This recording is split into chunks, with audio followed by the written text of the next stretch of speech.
Hello, welcome to the IDOE Literacy Team's Professional Development on the Science of Reading, featuring the 5 components of reading. This is Rose Tomashima, Elementary Literacy and ELA Specialist. This is Kelly Waller, Secondary Literacy and ELA Specialist. This is Joe Risch, Senior Specialist for Teaching and Learning and Dyslexia Specialist. In this professional development, you will learn about the science of reading, what each of the 5 components are, how to incorporate them into pre-K through grade 12 instruction, and be provided additional resources. For each component example, we will thoroughly go through the K2 level example and browse the 3rd through 12th grade examples. While strategies are similar, instruction and content will change depending on the needs of students. Louisa Moats puts it well here by linking the science of reading to a love of reading. So how do we accomplish this? First, we must understand that the science of reading includes research-based methodology and approaches that teach children how to read. This includes the 5 components of reading: phonemic awareness, phonics, vocabulary, fluency, and comprehension. Reading instruction has not changed much over the years, and we see this from nationwide tests. Students are evolving and changing, but why isn't reading instruction? Nancy Young's ladder of reading graphic shows how students progress through learning to read. Here, we see 50 to 60% of students require explicit reading instruction through structured literacy. When a student reaches the top of the ladder, they have mastered basic reading skills and are considered fluent, strong readers. These 12 components are the hallmarks of all research-based reading programs. When all parts are utilized fully, then all 5 components of literacy are also fully utilized, and high-quality reading instruction may occur. These 12 components provide an understanding and opportunity for students to develop reading, oral, and written language skills. 1. Expand use and appreciation of oral language. 2. Expand use and appreciation of printed language. 3. Hear good stories and informational books read aloud daily. 4. Understand and manipulate the building blocks of spoken language. 5. Learn about and manipulate the building blocks of written language. 6. Learn the relationship between the sounds of spoken language and the letters of written language. 7. Learn decoding strategies. 8. Write and relate their writing to spelling and reading. 9. Practice accurate and fluent reading in decodable stories. 10. Read and comprehend a wide assortment of books and other texts. 11. Develop and comprehend new vocabulary through wide reading and direct instruction. And 12. Learn and apply comprehension strategies as they reflect upon and think critically about what they read.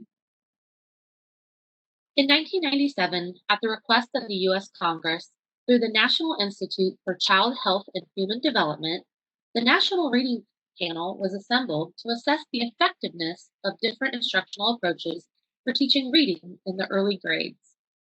Their findings, described in the panel's report titled Teaching Children to Read, was released in 2000. The report identified 5 essential, though not exhaustive, components of reading instruction, the importance of which has been validated by subsequent research. It is important to know that there is no hierarchy between the 5 components of reading. This means the components can be brought together for students of all ages. There is not a right or wrong starting place when teaching the 5 components. The second image of the pillars shows that the 5 components stand alone, but through teaching and utilizing all of them, this is how students learn to read and understand what they are reading. This is another way of thinking about the 5 components. The rope analogy really lends itself nicely to the secondary setting. Secondary teachers really do the majority of their work in the top part of the rope, focusing on background knowledge, vocabulary, language structures, verbal reasoning, and literacy knowledge. Secondary teachers must still recognize that without the bottom half of the rope, phonological awareness, decoding, and sight word recognition, the higher order reading skills will not be mastered. All elements must exist for the rope to be strong, creating a strong reader. Another way to look at reading is via the simple view of reading. We see the culmination of the 5 components of reading, where decoding times linguistic comprehension equals reading comprehension. Decoding includes phonemic awareness and phonics, and linguistic comprehension utilizes fluency and vocabulary. An estimated 800,000 to 1.5 million adults in Indiana have literacy skills that are below the level necessary for life in America today. These adults cannot understand dosage instructions on their medicine. They cannot locate the intersection of 2 highways on a road map. They cannot read a bedtime story to their child. They cannot communicate via email, format a spreadsheet, or check inventory supplies on a computer. They cannot file a tax return or research health information or treatment options on the internet. Phonological and phonemic awareness. Phonemic awareness is the knowledge that spoken words can be broken apart into smaller segments of sound known as phonemes. In order to be successful with phonemic awareness, students need to master phonological awareness, which is much broader of an umbrella of skills that include comparing how words sound, rhyming words, segmenting words and syllables, counting how many words in a sentence, and identifying onsets and rhymes. The National Reading Panel concluded the following about development of phonemic and phonological awareness in children. Children who are read to from a young age often develop a basis of phonemic awareness. Children who are not read to often need to be taught phonemic awareness. And phonemic awareness benefits all students regardless of background. Let's look at the skill activities to teach and enhance phonological awareness. These are meant to be a quick lesson or review, about 5 minutes or less, and students should not see the words because we are focusing on the sounds in the words and syllables. While there are many ways to teach these skills, here we model one approach for a K through 2nd grade classroom instruction. Please note, we will not explicitly go through each grade span as it builds on the skills seen here in K2. Listening. I'm going to say 2 words. Listen to the words, and if they sound the same, put a thumbs up right in front of your belly button. If they sound different, put a thumbs down in front of your belly button. By placing a thumbs up or down in front of the belly button, this allows students to make their own choice instead of watching students in front of them. Have a mix of thumbs up and down? Good. This will allow for discussion based on the sounds of the words. Can someone tell me why they put their thumbs up? Have a student or students share why. Perhaps because the words sound the same with the beginning k sound? Can anyone tell me why they put their hands down? Have a student or students share why. Perhaps the words end with different sounds. The more students are thinking and talking about the sounds, the better. Syllables. Now I'm going to read a word, river. Can you repeat my word? Let's clap out the word together. River. How many claps did we use for the word river? Students respond with 2. Yes, 2 claps means that river has 2 syllables. Let's try another. The teacher would repeat this using 3 to 5 words, gradually expanding into more than 1 or 2 syllables. Alliteration. I'm going to say 3 words. If all the words begin with the same sound, please open your eyes. If all 3 words do not start with the same sound, please close your eyes. The words are hop, hat, hit. Do they all sound the same? Students open their eyes wide and look at the teacher. Good, all 3 words start with the same sound. What sound do you hear at the beginning of each word? Students should respond with the sound. If you want to tie phonics skills into this activity, the teacher would then show the letter H. Repeat 3 to 5 times using different sets of words, including sets without the same beginning sounds. You can also ask students to come up with or tell a partner another word that begins the same. Notice I did not use the term alliteration in my example.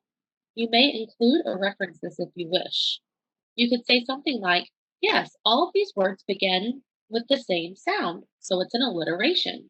So students get used to the terminology, but this is not an important in this grade band for students to be asked to give an alliteration and be able to produce one. rhyming. Now I'm going to say 3 words. If all words rhyme, touch your belly. If the words do not rhyme, cross your arms and make an X by touching your shoulders. The words are run, bun, fun. Do they rhyme? Students respond by touching their belly. Yes, I see you touched your belly because all 3 words rhyme. What is the rhyming part of the words? Tell an elbow partner. Students find an elbow partner and say, fun. Teacher called on one pair to share their answer with the class. Repeat using 3 to 5 word sets of rhyming and some not rhyming. For word sets without all rhyming words like sit, sun, bit, you can ask which 2 words rhyme. These activities can involve several different arm, hand, and body motions. In this K2 example of phonemic awareness activities, we will show how blending and segmentation can look as well as manipulating sounds and words. Blending. I'm going to say 2 sounds. Can you blend them together to make a word? K, at. Students reply with cat. Repeat using several words. You can use motions to show word parts in a whole word by grouping hands together and spreading out each sound, then clapping together to make the whole word. Repeat using several words. Teacher now models each sound in a word by moving hands apart for the sound. Now I'm going to say 3 sounds and I want you to blend them all together. K, a, t. Can you blend these sounds together to make a word? The teacher would then continue to model by moving the hands apart for each individual sound, then clapping them together with students to make the word cat. Repeat with 3 to 5 words. Segmentation. I may scaffold this activity at first with students in kindergarten and first, depending on the needs of the students. We are going to stretch a word together. The word is hat. Teacher would then model by placing their hands on their head for the beginning sound, then moving your hands to your belly for ah, and ending with your hands on your knees or lap for the last sound, t. As the teacher places their hands on the belly, ask again, what is the middle sound in the word hat? Students reply with ah. Yes, ah is the middle sound. Teacher can reinforce with giving letter name or showing or writing the letter as well to tie to phonics. Repeat with 3 to 5 words. Another way to practice segmentation of sounds would be by asking students, can you tell me the sounds in the word hat? Students would then reply with ah. If modeled beforehand, students could include movement with their hands if prompted by the teacher. Adding or deleting sounds. My word is net. If you add an s to the end of the word, what is the new word? Students reply with nets. Now take off the n, and what is left? Students reply with ets. Repeat with 3 or 5 words. Substituting sounds. My word is net. If you take off the n and add a b, what is the new word? Students reply with vet. Repeat with 3 to 5 words. Again, these phonological and phonemic awareness activities should take less than 5 minutes to complete. This is a great opportunity to use vocabulary or sight words from content students will encounter. Here we see an example that could be utilized in a 3rd through 5th grade classroom setting. Use the same strategies from the kindergarten through 2nd grade example while utilizing grade appropriate words. Please pause to review additional examples. IDOE does not recommend any one curriculum, but the Phonemic Awareness book by Michael Hegarty does a nice job spiraling phonemic awareness skills, coupling them with motions and quick activities. Above are additional strategies to incorporate phonemic awareness into your daily lessons. While teachers in the secondary setting will most often not directly teach phonemic awareness skills, it is important that they are aware of what phonemic awareness is. Teachers need to be able to identify a student who is struggling with these skills, and teachers need to know the process of providing support to students who need help because it is very challenging to provide this level of support in a Tier 1 environment. We recommend finding an opportunity for students who are struggling with phonemic awareness to be provided opportunities for small group instruction. These links provide more research, classroom activities, and information about phonemic awareness not created by IDOE. Phonics. Phonics is when letters represent phonemes or sounds and are blended together to form words. It is the process of teaching sound-symbol relationship. According to a meta-analysis study by the National Reading Panel, phonics instruction must be systematic and explicit. Unfortunately, most basal texts do not offer a systematic, explicit approach to phonics instruction. So it is important to use supplemental materials to reach the needs of all students through the use of structured literacy. When planning phonics instruction, it is essential that it is explicit, sequential, systematic, cumulative, and multisensory. Let's explore what each of these terms means. Explicit instruction is showing students what to do and how to do it. Teachers can utilize I can statements to start a lesson in order to make sure students know exactly what they are learning. Developing and following a scope and sequence and curriculum maps are an effective way of accomplishing this. Sequential instruction refers to the sequence of instruction starting with foundational skills, then moving towards more complex or more narrowly used skills. It is important to utilize formative assessment to figure out where students are performing. Systematic instruction incorporates a planned approach for each lesson. This approach allows students to predict the routine of each lesson. Cumulative instruction spirals new and old so students gain mastery and fluency of the skill. Multisensory instruction is the thread that ties all of the above approaches together. Something to consider when teaching phonics is providing students with real words first, then moving into nonsense words. By utilizing nonsense words, students learn to decode unfamiliar words by focusing on the letter-sound relationship. This is one way students build vocabulary. This chart shows the phonics skills listed from foundational to more complex skills.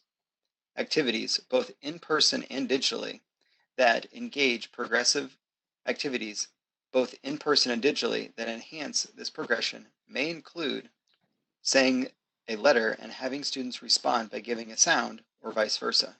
Utilizing flashcards with vowel teams or affix, where students say and write a word using the shown vowel, vowel team, or affix. Playing word family games, where students have a set amount of time to write as many words in a given word family as possible, or have students pair up to share and compare their word list. Include movements, rhymes, and mnemonic devices, and other gross and fine motor movements to ensure multisensory instruction. Above are additional strategies to incorporate phonics into your daily lessons. When a student's skills advance beyond the skill progression listed on the previous slide, phonics instruction should include the following skills. First, syntax, or principles that dictate the sequence and function of words in a sentence. So for example, to the movies we are going, or I will eat dinner and drink milk. Also semantics, the meaning and definition of the language used in the literal or figurative sense. The word crash, so car crash, waves crash, dishes from a cabinet, or fall asleep bird. Word roots, Greek and Latin word roots are the basis of words often used in science and medicine, like biblio for books or bibliography, chron for time, chronology, polis, city, metropolis.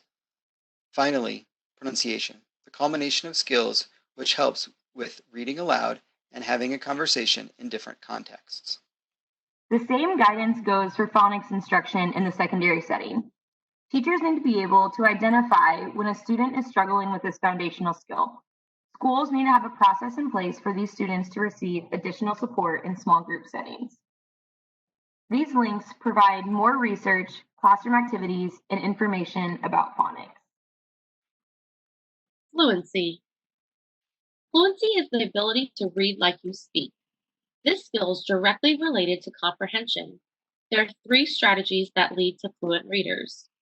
Teacher modeling includes teacher assisted, peer assisted, and audio assisted methods. Repeated readings include echo reading, which is suggested as the most powerful strategy. Progress monitoring includes having a goal and getting feedback, which can be motivation to read, just like how students gain instant satisfaction from video games. Let's take a look at the passage from Runny Babbit by Shel Silverstein. Here, fluent readers realize what Shel has done by switching the beginning sounds and words. Our decoding and vocabulary skills allow us to recognize this just by seeing the title. But let's put ourselves into the shoes of our students or struggling readers by reading it as is. Runny went to the library, and there were hundreds of books. Notice I stopped several times to look at the word, sound it out, and use the picture to help decode what the sentence said. This is the process students need modeled several times with different words, texts, and contents. By modeling how fluent readers read, it allows students to learn what to ask and how to utilize chunks of words and clues in the context. In the next few slides, we will explore fluency strategies to use with your students in order to build and encourage fluent readers. First, the teacher of modeling of fluency provides a great model for students. Also, consider assisted reading as a way to practice fluency. Consider trying deep reading practices as a great way to build ownership with students by having them create their own. Another way is to focus on students learning to read by using phrasing. Learning these common phrases can speed up fluency and help students balance their neurological processes while reading. Books like Brown Bear is a good example of classroom text that is teaching phrasing. Please see these resources for games and activities that build fluency. In the secondary setting, supporting students in developing their fluency is essential to their ability to comprehend a text.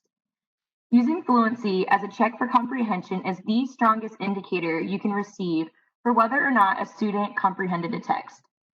Oftentimes, we place emphasis on independent reading for students, which prohibits the teacher from listening to how fluently a student is able to read a text. Giving students an oral reading fluency assessment will provide a teacher insight into whether or not a student needs help with their fluency. When assessing for fluency, there are 3 qualities for which to listen: pronunciation, expression, and speed.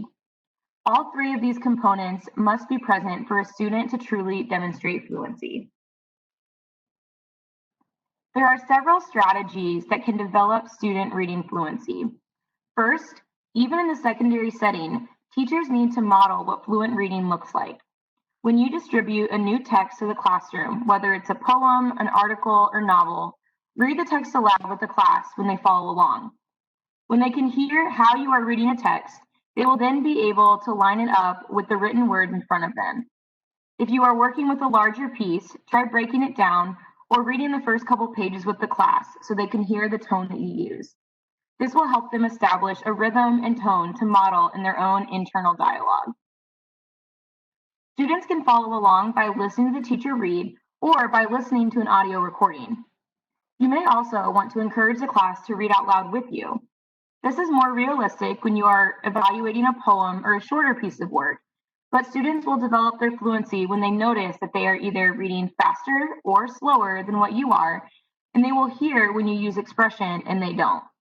It is similar to tracing an image when you learn to draw. When a student can line up their own reading with that of the expert, they can see where they need to make adjustments. We strongly encourage that during any remote learning, before asking students to read a text independently, provide a live or recorded video of yourself reading the text first. This strategy is exactly what it sounds like, providing students multiple opportunities to read a text. This is especially important when a text is unfamiliar or complex. Use the modeling strategy that was previously discussed and then ask students to read a text in a small group or pairs and then again independently. Each time the student reads the text, they will begin to anticipate what is coming next and be able to adjust their expression. They will also gain practice as pronouncing words that had tripped them up the first time. You can also have students practice task-specific annotation. Once you read through a text once, give students different characteristics to have to find when rereading a text. First, they could be looking for examples of when a character is selfish. Another round, they could look to identify examples of imagery. Choose a new detail or characteristic to have students look for each time you want them to practice reading through the text. These links provide more research, classroom activities, and information about fluency. Vocabulary. Vocabulary is the learning of new words, either as they appear in the text or by introducing new words separately. Google found 1.2 million words in the English language, so this shows we are all English language learners. For our students, it is important to have and showcase the largest vocabulary in the room. Modeling new words in context helps students' exposure and vocabulary growth as well. Typically, students who do not attend preschool often turn out to become linguistically poor students. They have little to no modeling of words done for them prior to starting school, and these students often have had limited conversations with adults or peers. On the flip side, students who do attend preschool are read to by their family, have robust conversations, and interact with word games are traditionally linguistically rich students. Although teaching and using context clues is important, about 80% of the words students know were explicitly taught. Of the words that are taught via context clues, the retention rate of those words is only about 10 to 15%. So if we shouldn't rely on utilizing only context clues, how should we teach vocabulary? Acquiring vocabulary can happen in two ways: indirect and direct instruction. Learning vocabulary through oral and written language experiences is an example of indirect instruction.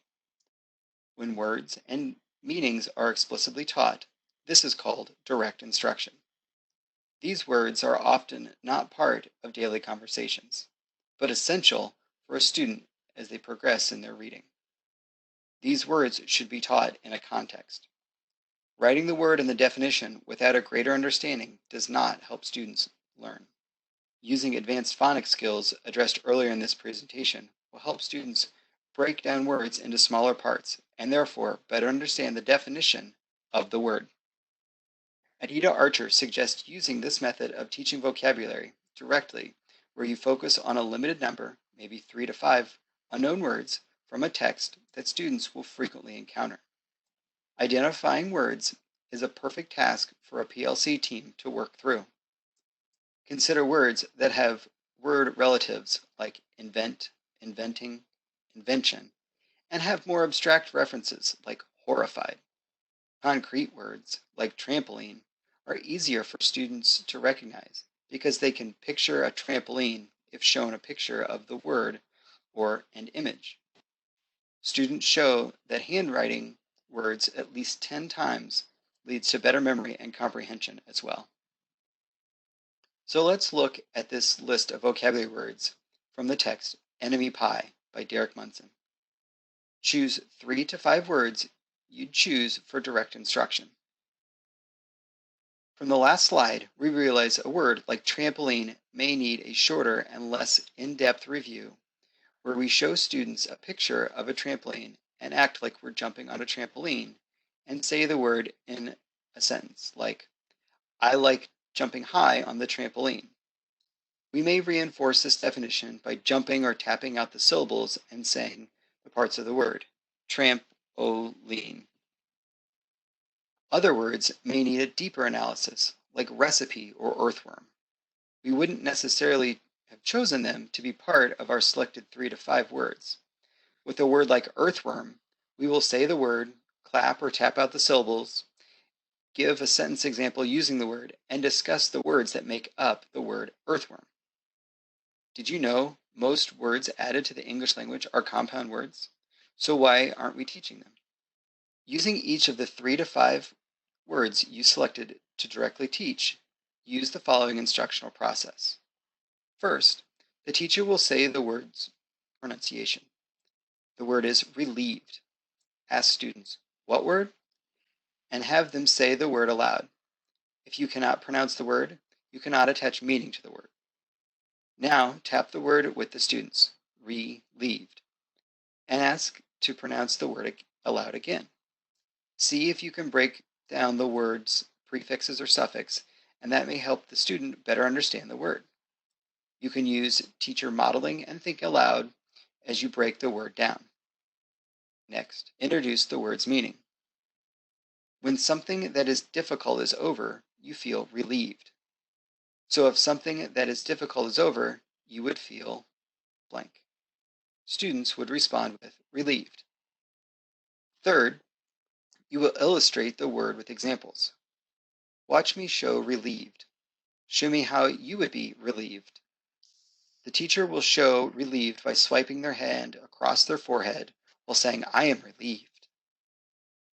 Finally, check for the student's understanding by sharing a scenario like when Maria was told that the soccer game had been canceled, she said, I am so relieved. Why might Maria be relieved? Teachers can have students turn and talk using the sentence started of Maria was relieved because. Invite several pairs of students to share their examples using the word relieved. Students could also write down their sentence before sharing. If the students are struggling to understand the concept, the teacher can continue to model and offer their thinking. This strategy acts as a check for understanding by asking deeper processing questions. You may have noticed utilizing this strategy only took a minute or two, and we used the word relieved 14 times. Students either heard or said the word 14 times during a 2-minute instruction. Here are additional strategies for vocabulary instruction. In the secondary setting, the process of acquiring vocabulary remains the same from elementary, but the complexity of words increase. Remember, it is best to use words directly from a text or article with which students will interact. Let's recap these important steps for teaching vocabulary in the secondary setting. First, identify important or difficult words before reading. Second, allow time for students to interact and use the selected words multiple times before reading the text. And last, make sure to pull words from the text that you plan on reading. In this first strategy, we are going to be practicing associating new words with words students already know. This example shows the comparison between the word pugnacious and aggressive. The majority of students will have heard the word aggressive, and it is embedded in their oral vocabulary. By making a connection between a word they are familiar with, they will be able to critically decide how that word is used in comparison to the new word pugnacious. Giving students opportunities to think about language in this critical way will give them the chance to embed new words into their working language.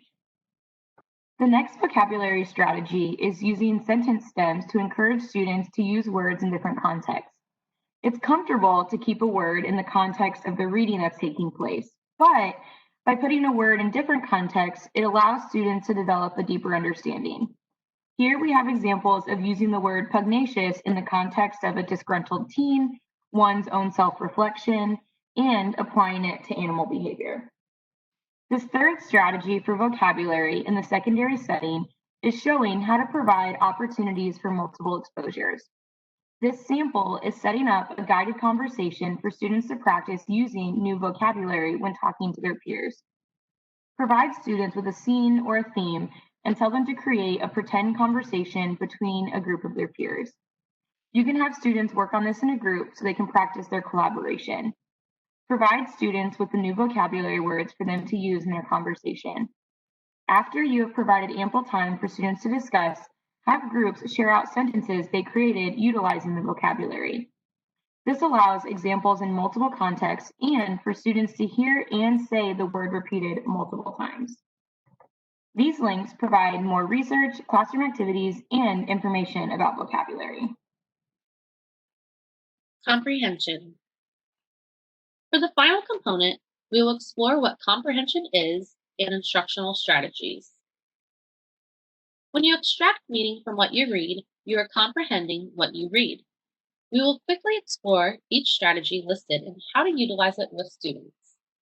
NAEP states that reading comprehension is a social cultural process in which individuals use language, knowledge, and foundational skills to extract, construct, integrate, and critique, meaning as they engage in a wide range of texts for purposes shaped by home, community, and school experiences.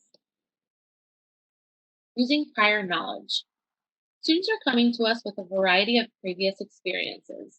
So here we are going to find ways to build background knowledge in students, like virtual field trips, providing sensory experiences where students can see, touch, hear, feel, and maybe taste, integrating other content areas into reading instruction, utilizing pictures, and letting students share their experiences. Students must be provided with as many opportunities as possible to learn and create a web of prior knowledge to pull from and make connections and better understand the meaning of text they are reading. Previewing. When students preview text, they tap into what they already know that will help them understand the text they are about to read. This provides a framework for any new information read. Predicting. When students make predictions about the text they are about to read, it sets up expectations based on their prior knowledge about similar topics. As they read, they mentally revise their prediction as they gain more information. Identifying the main idea and summarization. Identify the main idea and summarizing requires that students determine what is important and then put it into their own words. Questioning. Asking and answering questions about text is another strategy that helps students focus on the meaning of the text. Teachers can help by modeling both the process of asking good questions and strategies for finding the answers within the text. Consult the Indiana Academic Standards for more information on which type of comprehension questions should be asked in each grade. Making inferences. In order to make inferences about something that is not explicitly stated in a text, students must learn to draw on prior knowledge and recognize clues in the text itself. This skill may be developed after students master more explicit comprehension skills. Visualizing. Studies have shown that students who visualize while reading have better recall than those who do not. Readers can take advantage of illustrations that are not embedded in the text or create their own mental images or drawings when reading text without illustrations. Utilize these strategies to enhance comprehension in the classroom. Text can take many forms, including from different disciplines like literature, science, and social studies, and different genres like a poem, an essay, or a story. Texts come in many formats: static print or on screen text, nonlinear hypertext with embedded links, or interactive online texts. Texts come from cultural traditions, which vary in terms of people, points of view, and experiences that are or may not be represented, giving advantage to some readers and creating a disadvantage for other readers in accessing, comprehending, and learning from these texts. Ideally, as readers grow, they develop skills that allow them to comprehend and use texts that are not well aligned with their knowledge and experience. Comprehension is the final and most complex step of reading. Even in secondary settings, we consistently see students struggle to comprehend what they're reading. By teaching accessible reading strategies, students can develop into readers who have the skill set to read and comprehend complex texts. The strategies to utilize in comprehension development are providing background knowledge, asking students to develop questions, and to instruct students to write summaries at the conclusion of their reading. Building background knowledge is an essential pre-reading activity to do to help students with their comprehension. Helping students visualize a location, time period, person, or concept prior to reading will allow them to make connections in their brain when they read. Students who are able to connect the new knowledge to prior knowledge of another text or a current event show a much higher rate of being able to talk about what they have read. This can be done through showing images, having group discussions, or providing students time to research a topic before they begin reading. Asking students to develop questions about what they have read will help them build the habit of critically thinking while reading. Introducing students to the different levels or complexities of questions helps them realize the depth of which they are reading. Level 1 questions are questions that can be answered by one detail in a text. The example here is, what did character A say to character B when they were on the bus? This answer can be provided by opening to a specific page and finding the direct dialogue. It does not require critical thinking, but more of a recall skill.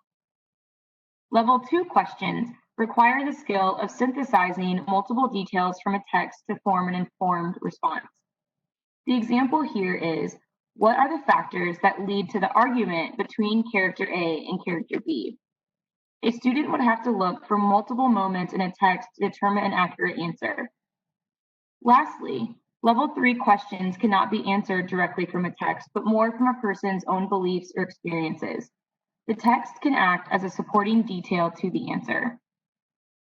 And the example here is arguing a healthy way for people to resolve conflict with one another? A student could use the resolution of an argument from a text to inform their answer, but they're also going to have to evaluate when they have encountered arguments in other areas of their lives or in other texts. With each question, the level of complexity and critical thinking increases for the student both in writing the question and in being able to answer it. Consider asking students to practice writing 3 level 1 questions, 2 level 2 questions, and 1 level 3 question. These are questions you can have students answer verbally or in a written response. Summary writing is the best way to have students practice their comprehension. If a student is able to summarize a piece of text by including the most relevant details while omitting what is least important, you will know they understood the text. This is a complex skill and may require significant modeling and practice. This can also be a great check for understanding what the student to do on their own. Encourage students to stop along the way during a difficult text and summarize what they just read in the form of annotation. This will help them keep track of information as they progress through their reading. Provide opportunities for students to compare and contrast their summary with the summaries of other students. By keeping names private, share examples and non-examples of summary writing with the class. Hold discussions about what makes some summaries more comprehensive or accurate than others. This will help students realize the difference between important and important details. It will also allow them to determine if they were able to comprehend all the parts of the text that they read. These links provide more research, classroom activities, and information about comprehension. The Barksdale Reading Institute created this reading universe as a resource for the 5 components of reading. It is interactive and provides definitions, strategies, and videos. This may be a good resource to share with parents as schools are utilizing more distance learning. These links provide more research, classroom activities, and information about the 5 components of reading. This list links to additional references and research used in this presentation. Thank you. Happy reading and instructing.